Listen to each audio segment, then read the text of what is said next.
which almost makes it feel like the song came from a modern band today. I can definitely hear a different angst and passion in my father's voice, and I am captivated by the energy of the band. It's the gift that keeps giving. T-Rex forever.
A new Marc Bolan song written in 1975, produced by BBC Demon Records Group and launched on Spotify at midnight last night, so it's there, spread the word.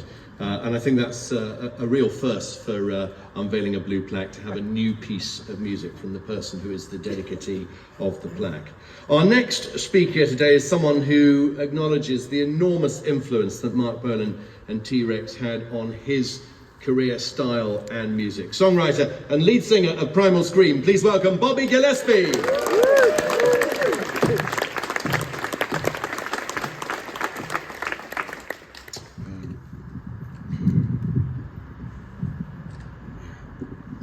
Let's take this on. First of all, I'd like to say thanks to English Heritage for asking me to speak at such a prestigious occasion. I've been a huge fan of Marc since the age of 10 or 11, and it really is such an honour to be here. Today's Marc Bolan's 78th birthday. He was born Marc Feld in Hackney Hospital, East London, on this day in 1947. He grew up in Stockton Newington as the second child of Sid and Phyllis Feld. His father was an Ashkenazi Jew of Polish and Russian heritage, and his mother was English. His dad found work as a cosmetics salesman and lorry driver. His mum ran a stall in Berwick Street Market, where the young Marc would sometimes assist. Like many teenagers of his generation, Marc fell deeply in love with the new, exciting, rebellious sounds of rock and roll music that came blasting over the radio waves from the United States of America in the 1950s. Outrageous shamanic performers such as Sweet Gene Vincent, Eddie Cochran, Chuck Berry, Elvis Presley, and Little Richard completely captured his imagination. Marc's rock and roll idols dressed in flash clothes and garish colours, such as Gene Vincent and his band the Blue Caps, who wore powder blue suits with matching caps, Little Richard in his pink peg trousers and tuxedo, Elvis's suit of gold made by the extravagant tailor Nudie Cohn of Hollywood, who also outfitted the great country and western stars of the day, and Marc's favourite rocker, Eddie Cochran, who dressed in a menacing outfit of black leather bomber jacket, fighter pilot's bomber jacket with a fur-trimmed collar topped off with devil-may-care greased back quiff hairstyle that was popular amongst rock and roll performers and outlaw motorcycle gangs. I mention this to juxtapose the joyously erotic flamboyancy of Marc's American rock idols in contrast to the stiff upper lip repressiveness and dull grey grabness of post-war Britain. London was still peppered with bomb sites caused by the Luftwaffe in World War II, and there was rationing of food as the country was still in the process of rebuilding itself after the war. Going on from what BP Fallon said earlier, there's a story that may be apocryphal, but I so want it to be true. It concerns a 13-year-old Marc Feld carrying Eddie Cochran's orange Gretsch guitar into the Finsbury Park Empire. Well, BP said it was the Old Boys Studios, but I'm sure he's telling the truth. But that's why I thought it was Hackney Empire, but I looked at the tour dates and there was no Hackney Empire in the tour dates. So, April 1960, on the London date of Eddie Cochran's last fatal tour of the UK, I can just picture the scene, a young Marc waiting outside the venue for a glimpse of his idol. I've done it myself back in the day when I stood outside the Glasgow Apollo, waiting for a glimpse of The Clash, The Jam or Thin Lizzy. Marc's obsessional love of his rock and roll idols was reciprocated by his own fans when he eventually hit the big time in the early 1970s. The clothes and the hair may have been different, but the sincerity and excitement of the music was the same. High energy rock and roll music pressed onto a 7-inch vinyl 45 RPM record that any kid could buy cheaply and play at home or dance, or play at a teenage party and fill their little hearts with joy and pleasure. For Marc, rock and roll equaled liberation and made him dream, unlike the dreary lessons he suffered at school. Marc was told by a school teacher, "You're never going to make anything of yourself." According to school friend Pete Willis, who was one of Marc's best friends at William Wordsworth Secondary, Marc was expelled from school for refusing the cane and nutting the headmaster. Marc was clearly someone who could not conform to societal norms, an outsider from day one, perfect for rock and roll. I think it's important to say that Marc was obsessed by clothes. He was always style conscious. Marc was an ace face around London, East London in the early 1960s during the years of the mod movement. Here's a quote. "I was really into clothes, obsessively into clothes. I was about 12 and I'd steal or hustle motorbikes to pay for them. Clothes were all that mattered to me." In September of 1962, a 15-year-old Marc featured in an article in Town magazine titled "The Young Take Over the Wheel." He was pictured with two of his older friends, both aged 20, photographed by a young Don McCullen. But it's Marc who commandeers the quotes due to his arrogance, articulacy, and knowledge of the scene. Marc spoke of the main priorities of an ace face. You've got to be 2 steps ahead. The stuff that you see half the haddocks around are wearing, I was wearing 2 years ago. Marc knew from an early age that he wanted to be a rock and roll star. No, he had to be a rock and roll star. He already possessed an innate sense of style and arrogance and confidence in himself that are requirements of the job. At this point, I'd like to tell you a story about Marc's music that was an epiphanic moment in my own life. In 1972, my family moved from the Springburn district in the north of Glasgow to a place in the south side called Mount Florida. On my first day at the new school, I didn't know anyone. At playtime, a kid came up to me and asked me who I was, where I came from. He was trying to scare me. 3 other kids saw what was happening, and they came over and said, "He's all right, leave him alone." It worked. The creep who was trying to bully me scarpered. One of the nice kids asked my name and where I lived, and if I wanted to go hang at his house after school, as he only lived a few streets away from our new flat.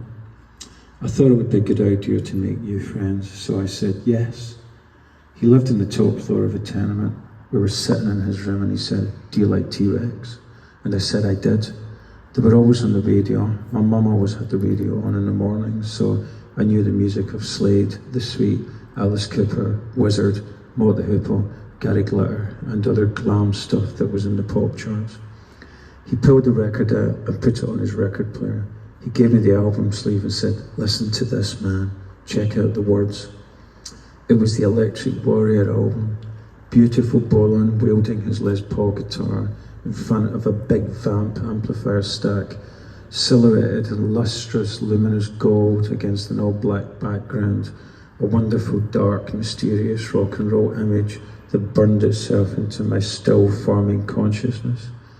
Then he put on Rip Off, which is a heavy rock track, very Zeppelin, and Bolan sang, "Rockin' in the nude, and I'm feeling such a dude, it's a rip-off." And I was like, whoa, that's so fucking good. The combination of the album cover artwork and the music blew my mind. I'd never heard music like this before. Bluesy hard rock, this wasn't pop music, this was rock and roll, and I loved it. I was 11. And my love of Marc's music comes from hearing songs such as Ride a White Swan, Deborah, Hot Love, Get It On the radio and TV when I was a couple years short of becoming a teenager.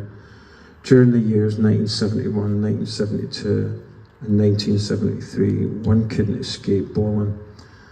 He seemed to release new singles every other month, each one bigger and more exciting than the last. I shall run through some of them right here. Ride a White Swan, Hot Love, Get It On, Jeepster, Telegram Sam, Metal Guru, Children of the Revolution, Solid Gold Easy Action, 20th Century Boy, The Groover, 4 number ones and the rest top 5 smashes.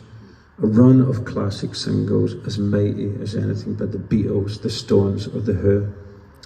Marc Bolan defined glam rock, all androgynous flash and high energy rock and roll 7-inch singles that brought excitement back into the charts and the hearts of millions of teenagers like myself. His lyrics were otherworldly and contained a poetry all of his own that sounded like no one else before or since. His music was joyous and ecstatic and will live forever in the hearts of anyone who loves rock and roll. In my opinion, Marc never cut a bad song or record.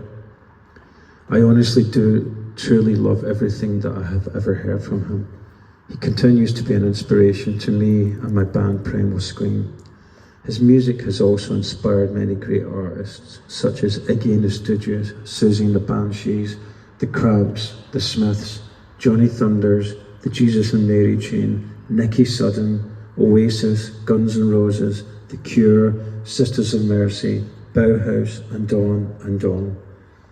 New generations of music lovers continue to discover his music because it contains the truth. Marc was and remains a true rock and roller. He meant it. He never forgot that first rush of excitement that engulfed him when he first heard Summertime Blues or Bebop-A-Lula, and he carried that feeling with him throughout his life and was able to magically alchemize it into creating some of the greatest rock and roll and pop music ever made, bringing joy to millions. Tragically, Marc passed away on 16 September 1977 after being in a car crash, just like his hero, Eddie Cochran, had.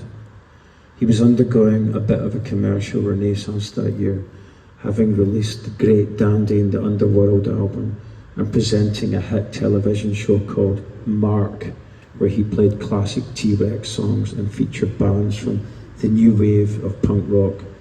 showcasing bands such as Generation X, Eddie and the Hot Rods and The Jam.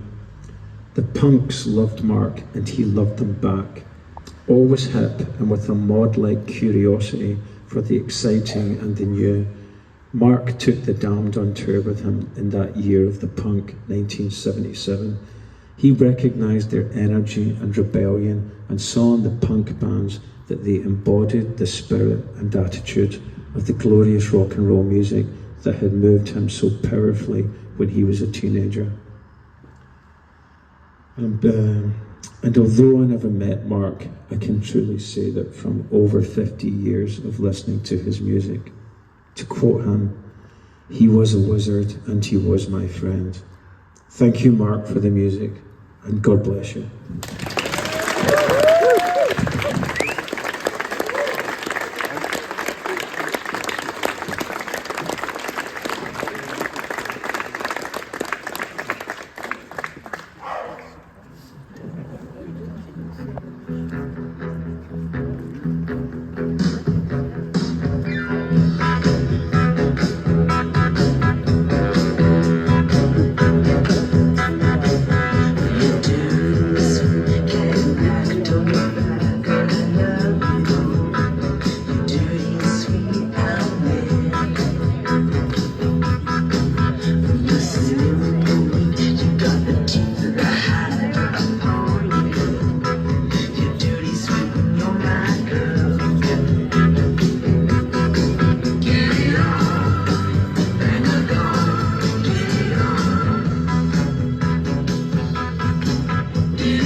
Final guest's piano slide there in Get It On, the man who is going to do the honours of unveiling the blue plaque for us today. Cameras at the ready, please.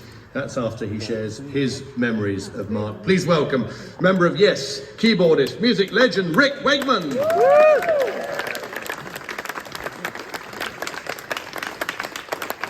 Thank you very much. I mean, I can only echo everything that's really already been said, but a couple of stories that I've got. About 15 years ago, I was doing a program called Tales from the Tour Bus, and one of the places we went to was a wonderful venue called the Boston Gliderdome, which is in Lincolnshire in Boston. And it was a great rock and roll venue. I mean, literally everybody who was anybody played there. And I went to interview, they had people from the council and people who owned the place. And this woman came and she said, I'm from the council. I went, yeah, okay, go on then. And she said, you knew Marc Bolan, didn't you? I said, yeah, I knew him well, tremendous. He said, he played here. I said, I know he did. She said, he holds the record for the biggest attendance because it's only meant to hold 1,500 and somehow they managed to squeeze 3,000 in. And she said, and as you know, the Boston Gliderdome backs onto the old Boston United football ground. And when, how can we say this politely, the members people who come along to see shows, if they got a bit amorous, they would climb over the fence and go into the main stand at Boston United Football Club and well, best way to describe it is pretend to make babies and she said 9 months and around that period after Marc played here, she said the birth rate in Boston went up by over 30%. And I went and checked it out, and the look at the records was absolutely right. So Marc has helped our population quite a lot in many ways. I was also a founder member. He had a spin-off band called Dib Cochran and the Earwigs. And they were pressed up 500 copies because that was all was allowed to do because of problems with the record company. And Tony Visconti was there and a few others. We made this record, and it's one of the most collectible Marc CDs, singles you can find. It took me up until 2 years ago to find one. And I mortgaged my house to buy it, and it's a great track. The other thing about Marc, which is interesting, is his love of all musicians and all music. Very close to here lived the great classical guitar player John Williams, And I did a concert with John at the Royal Festival Hall one night way back, and we came back to John's house afterwards to, I don't know what we came back to do, but whatever we did it. And Marc turned up, and I didn't realise they were good friends. And Marc, John gave Marc a guitar to play, and Marc started playing some songs. And John Williams got his classical guitar up and was playing all these classical riffs and things around Marc's music to show how adaptable it was. Oh, for a video back then, that would have been priceless. I mean, it went on to about 3 in the morning. Marc also did me a great favour, which is back in 1970. I was living in Ilford in a flat with a tyrant of a landlady, and I was £8 short of my rent. And in desperation, I came up to London and went to 68 Dumbarton House, which was the home of Regal's Honophone and Essex Music, which Denny Cordell founded, and also the 2 staff producers there were Tony Visconti and Gus Dudgeon. And I went there and said, is there any sessions, any work about anywhere? I'm £8 short of my rent, and Mrs. Cleary will cut bits off if I don't play it. And they went, no, nothing around. Oh, shit. And I was walking back to Tottenham Court Road Station, and Tony Visconti came chasing me. He said, got a session for you. I said, you're joking? He said, no. He said, Trident Studios tonight, midnight. Which was £9 a session. That was so. Not only I got my rent money, I got a quid for a drink. And I said, brilliant. Who's it for? He said, for Marc Bolan, the new single. And I went, oh, brilliant.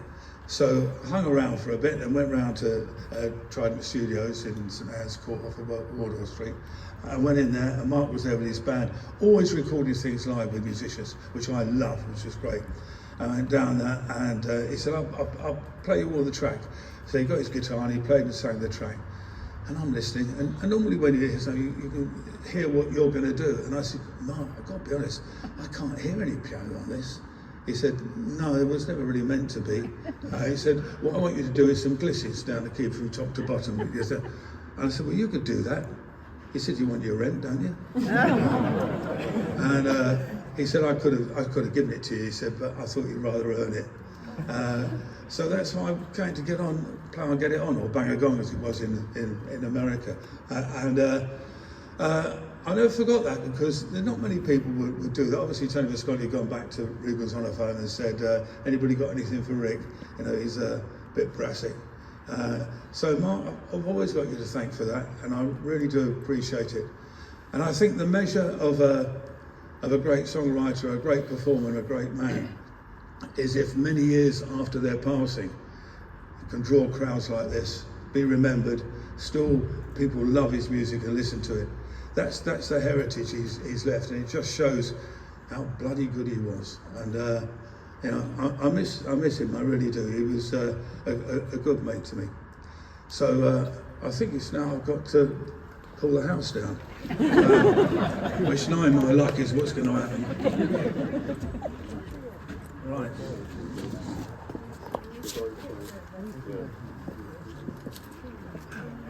Right. We should have a countdown, I think. Starting at 10. Here we go. 10, 9, 8, 7, 6, 5, 4, 3, 2, 1.